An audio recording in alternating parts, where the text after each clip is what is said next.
Let's bring in Rebecca Berg, national political reporter for RealClearPolitics.com. We talk about them all the time. They're the ones who do the averages of the polls that we like so much around here. Nice to see you, Rebecca. Thanks for having me, Chef. Contested convention. Can you see it? I can see it, and so can John Kasich, so can Ted Cruz. Really, it's the best hope for Republicans who don't want Donald Trump to be the nominee at this point, and Ohio is going to make it possible. If Donald Trump had won Ohio and Florida last night, the idea, the chances of a contested convention would have really narrowed. Did you hear him threaten riots? What's that, Chef? Did you hear Donald Trump threaten riots? If you block my nomination, there are going to be riots.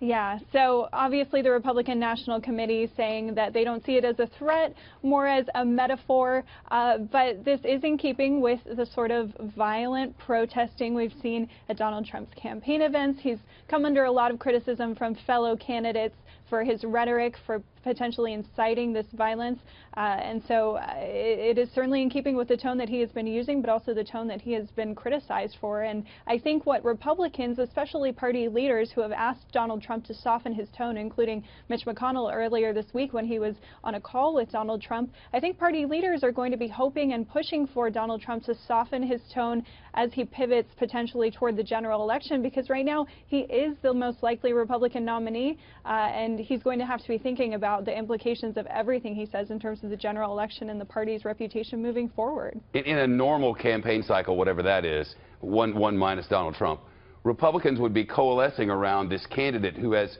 so much momentum and has brought in so many new people to the party. Do you see a time when the party coalesces around Donald Trump? It's hard to see. It certainly won't be the sort of coalescing that we would expect in a normal election cycle, the kind we saw with Mitt Romney last time around in 2012, for example. There are still many Republicans who say they will never support Donald Trump, even in the general election, much less at the convention. And I was talking to some Republicans last night, just trying to gauge what they thought about the party and whether it could coalesce around Donald Trump. One Republican suggested to me that as much as 30% of the party might not be comfortable ever supporting Donald Trump. We'll see if that changes as we near the convention and near a potential Donald Trump nomination, but I could see that actually coming into fruition, really. Some important primaries ahead, Pennsylvania and others. What do you see as important in the days and weeks ahead? Well, it depends on the candidate we're talking about. We have a few big winner-take-all primaries still. Arizona is one in the next week. Wisconsin is another coming up at the beginning of April. And those are going to be big opportunities for John Kasich or Ted Cruz to step up and potentially make a stand. But Donald Trump is still favored in those states. So Ted Cruz is going to be looking at Utah next week as a potential opportunity for him. He's done very well among Mormon states, and it's a caucus state, which tends to help Ted Cruz as well. And John Kasich is actually looking much farther down the primary calendar to the end of April, really, targeting Maryland, Pennsylvania, some of those other states on the eastern seaboard.